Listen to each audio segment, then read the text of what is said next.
air was cool and damp as I adjusted my headlamp, the beam of light cutting through the darkness of Nutty Putty Cave. My brother Josh was a few feet behind me, his breathing steady but cautious. We'd been exploring caves together for years, but this one felt different.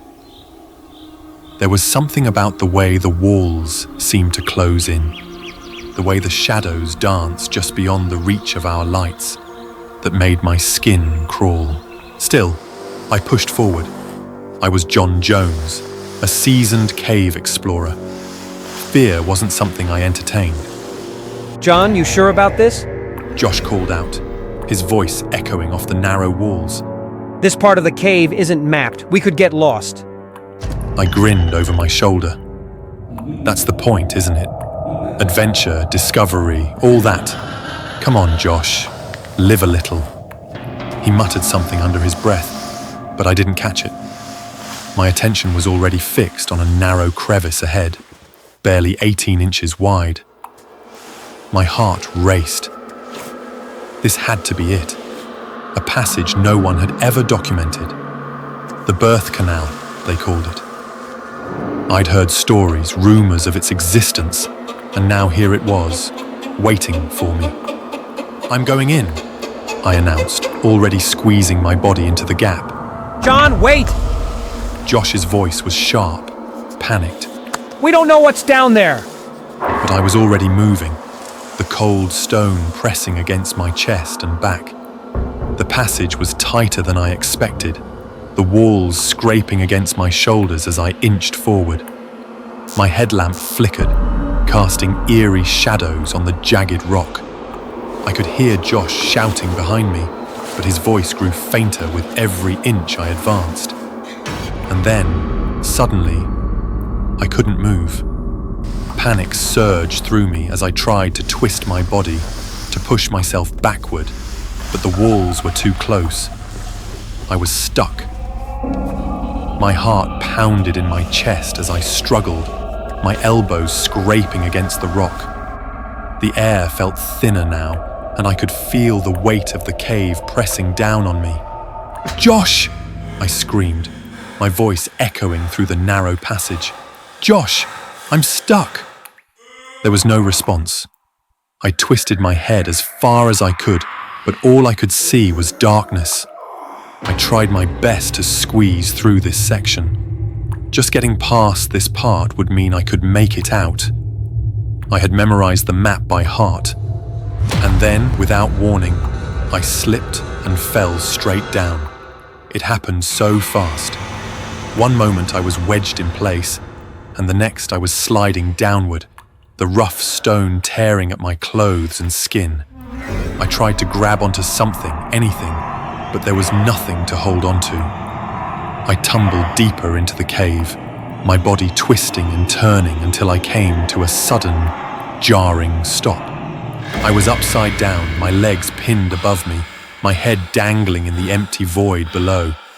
The pain was immediate, a searing ache that radiated through my chest and shoulders. I tried to move, but my body wouldn't obey. I was trapped, completely immobilized. "Josh!" I screamed again, my voice hoarse and desperate. "Help me!" But there was no answer. The cave was silent, save for the sound of my own ragged breathing. I didn't know how long I hung there, suspended in the darkness, but with each passing moment, the reality of my situation became more and more clear. I was going to die here. As the hours dragged on, my mind began to play tricks on me. I saw flashes of light, heard whispers in the darkness. At first, I thought it was my imagination, but then I saw them. Shadows moving in the corners of my vision, figures standing just out of reach. One of them stepped closer, a man in a grey suit, his face obscured by the darkness. He didn't speak, didn't move, but I could feel his presence, cold and unyielding. The whispers grew louder, more insistent. They weren't just in my head. They were real, the voices faint and distant. but they seemed to be guiding me out of this place. And then, as if a curtain had been lifted, I saw them. Dozens of them, their faces pale and gaunt, their eyes hollow. They were the ones who had come before me, the ones who had never left. I tried to scream, but no sound came out. My body was numb, my limbs heavy and unresponsive. The figures closed in around me, their whispers growing louder, more urgent. They were waiting for me. I realized the truth. I was one of them now. The cave was sealed, the entrance buried under tons of rock. But in the darkness, I opened my eyes. The others were there, waiting for me, their faces twisted in silent agony. I joined them, my spirit bound to this place, just as theirs were. We were the guardians of Nutty Putty Cave, the ones who would wait in the shadows, watching, whispering, until the next adventurer came seeking the birth canal. And when they did, we would be ready.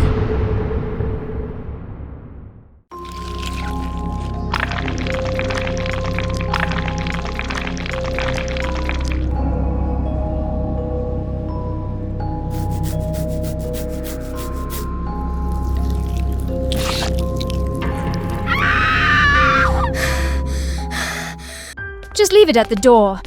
I want to sanitize this entire house. Hurry up.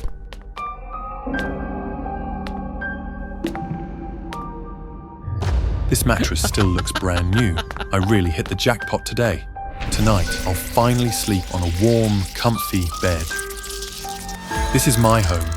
It's everything I have. As someone uneducated with no place to rely on, I've struggled to survive alone in this suffocating city. I had to learn to save as much as possible, just to build up a little bit of capital so I wouldn't end up wandering the streets. After a long, exhausting day of work, I quickly finished my simple dinner and happily fell asleep on my new mattress. That night, I heard a rustling sound beneath the mattress, but thought it was just the fabric rubbing together. I felt like something was crawling on me, but I convinced myself it was just because I wasn't used to the bed yet. The next morning, I woke up with my body covered in red welts, itching so badly it drove me crazy. That's when I realized there might really be something wrong with the mattress I brought home. I quickly flipped it over. What I saw made my skin crawl. Underneath the mattress were hundreds of bedbugs, wriggling and crawling all over. Terrified, I let go of the mattress immediately. I looked up the cost of bedbug treatments online, but the prices were outrageous. $900 for one cleaning session? Are you kidding me? That's half a month's salary for me. I searched online for ways to get rid of bedbugs. I decided to start with the cheapest method, using baking soda. After finishing, I went out to work, hoping that tonight I'd finally be able to sleep peacefully. That evening, I returned home with a vacuum cleaner I had borrowed from a co-worker. I used it to vacuum up the dead bedbugs and the baking soda from the mattress. After fiddling around for a while, I finally felt like I could get a good night's sleep, but the itching didn't stop. I could feel something biting me, sucking my blood. It was the bedbugs. They were far more stubborn than I had imagined. I grabbed an iron and started pressing the mattress back and forth. The bugs, with their blood-filled bellies, popped with a crisp, crackling sound under the searing heat. Once there wasn't a single bedbug left in sight, I felt reassured enough to go to sleep again. But my peaceful sleep continued to be disrupted. I heard a rustling sound coming from inside my ear. Annoyed, I reached in to clean it out, and I pulled out an entire family of bedbugs. This was beyond what I could tolerate. Terrified, I jumped out of bed, and what I saw froze me in place. There were bedbugs everywhere, on the bed, on the walls, on the sofa, in the kitchen. My home had been completely overrun by bedbugs. Panicked, I ran out of the house. The next morning, I bought a cheap bottle of insect spray. It wasn't specifically for bedbugs, but they're insects too, right? No, judging by the state of my home, these bedbugs weren't ordinary anymore. They were a bloodthirsty swarm. Furious, I charged into battle against them, determined to reclaim my home. After being sprayed, the bugs seemed to go berserk and started attacking me. Panicking, I sprayed the insecticide on myself. The blisters on my hands flared up, red and painful, like needles piercing my skin. The bottle quickly ran out, but there were still far too many bugs. They climbed over the bodies of their fallen comrades, swarming toward me. A chill ran down my spine and goosebumps prickled my skin. Acting on instinct, I grabbed a lighter and waved it toward the swarm. The bugs, also reacting on instinct, scattered in fear of the fire. Triumphant, I thought to myself, if only I had known this earlier, I wouldn't have wasted money on insecticide. I could have just used fire to drive them out of my house. But my victory was short-lived. A horrible accident happened. The fire from the lighter accidentally caught the insect spray bottle. As I panicked, trying to put out the flames, a searing pain erupted from the blisters on my hands. Horrified, I looked down at my hands. From the blisters, bedbug larvae wriggled out, crawling all over my skin. Terrified, I tried to shake them off, forgetting I was holding the lighter. The fire caught on my clothes and the insecticide I had sprayed on myself, turning me into a living torch. Recently, a rare fire incident caused by using fire to exterminate bedbugs occurred in a small alley on Triple X Street. The fire left the homeowner severely injured and completely destroyed the house. Even more concerning is that a massive population of bedbugs from the house has dispersed throughout the alley and appears to be increasing rapidly.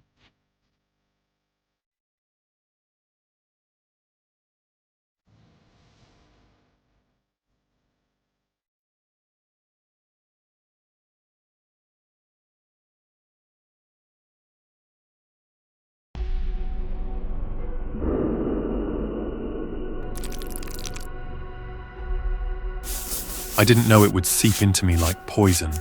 None of us did. Back then, the excitement of the role, the promise of fame, was a song I couldn't resist. You're perfect for the Tin Man. The director had said, eyeing me with that hungry, hollow smile. We want real, authentic, pure art. Real. It always starts with that word. And so, I agreed when they told me the makeup would be special. An aluminum paint, a metallic sheen that would make my face gleam like I'd stepped straight out of a fairy tale. I sat in the chair for hours. The makeup artist was meticulous, layering on the aluminum liquid with a brush that felt stiff, almost sharp against my skin. The paint was cold, seeping into my pores, stiffening as it dried. I barely recognized myself when I glanced in the mirror, a grinning, gleaming statue of a man. Don't smile too much. The makeup artist warned. It might crack. Crack. I should have paid attention to that word too. The first sign was the itch. It started as a tickle under my chin, just beneath the aluminized jawline. Cut! I scratched absently, my fingernails scraping against the hardened paint. Nothing. My skin wasn't mine anymore. It was smooth and unyielding, a surface more metal than flesh. By day 3 of shooting, the itch had grown into a wildfire. My face burned underneath the layers of makeup, and the feelings spread like ants crawling up my throat into my ears. My skin no longer itched, it screamed.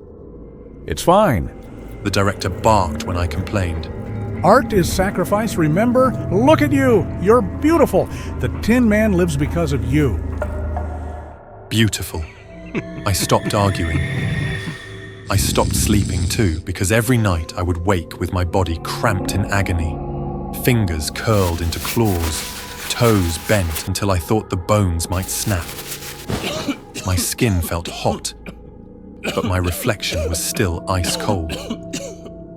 Then the coughing started.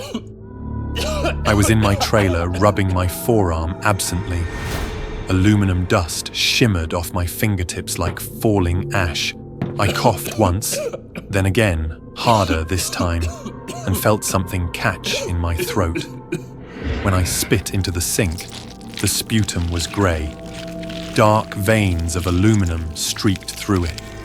"It's fine," I muttered to myself, but my voice sounded wrong, hoarse, metallic, as if something hollow were vibrating inside me.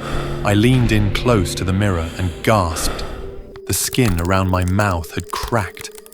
Tiny fissures ran from the corners of my lips, flaking open to reveal raw, oozing red. I touched it, and a piece of silvered skin peeled away like dried paint. I bit back a scream. I had become what they wanted, but... I went back on set the next morning, but no one would look me in the eye. Don't touch him. I heard one of the extras whisper. The stuff gets on you. It doesn't come off. My co-star recoiled when I brushed her arm. I looked down to see aluminum dust smeared across her pristine costume.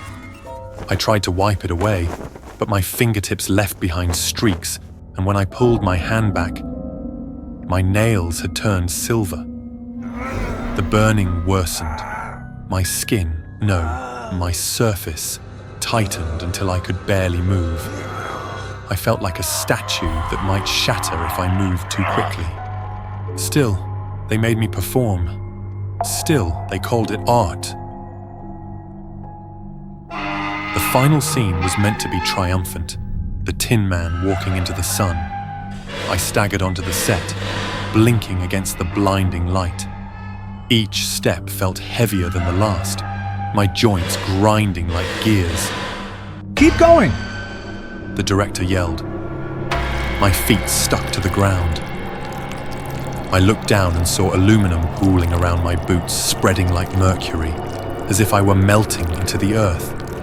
I tried to lift my foot, but it was no longer mine. My toes had fused together, the aluminum consuming the spaces between them. "Help!" I croaked, my voice ringing like a cracked bell. No one came. The sun grew hotter. I raised a trembling hand to shield my face and saw the skin slough off, ribbons of aluminum paint fluttering away to reveal smooth, gleaming metal. My hand caught the light and reflected it back at me, a twisted, blinding mockery of myself. Almost there. The director whispered, his voice filled with awe. I opened my mouth to scream, but no sound came. My lips had fused together, my vision blurred, darkening at the edges, and in those final moments I realized what I had become, a statue, a monument to sacrifice. I woke up in a hospital bed, the ceiling a sterile white. My lungs burned with every breath, and a mask hissed softly over my face, pumping oxygen into me. You inhaled too much aluminum dust. The doctor said when I opened my eyes. You're lucky we caught it in time. Lucky. I spent 2 weeks trapped in that bed, ribs aching with every inhale, my body slowly purging itself of the aluminum poison. They told me my skin had turned blue during the reaction. I tried to laugh at the irony, but the sound came out broken. The studio sent flowers, but no apology. They're replacing you. My agent told me. It's not personal, okay? They're changing the makeup. It's safer now. Safer. I lay back in bed staring at the ceiling, imagining the next poor fool sitting in that makeup chair, letting the aluminum seep into his skin. I wondered if he'd see me in the mirror, a shadow of the Tin Man, trapped forever in the cracks.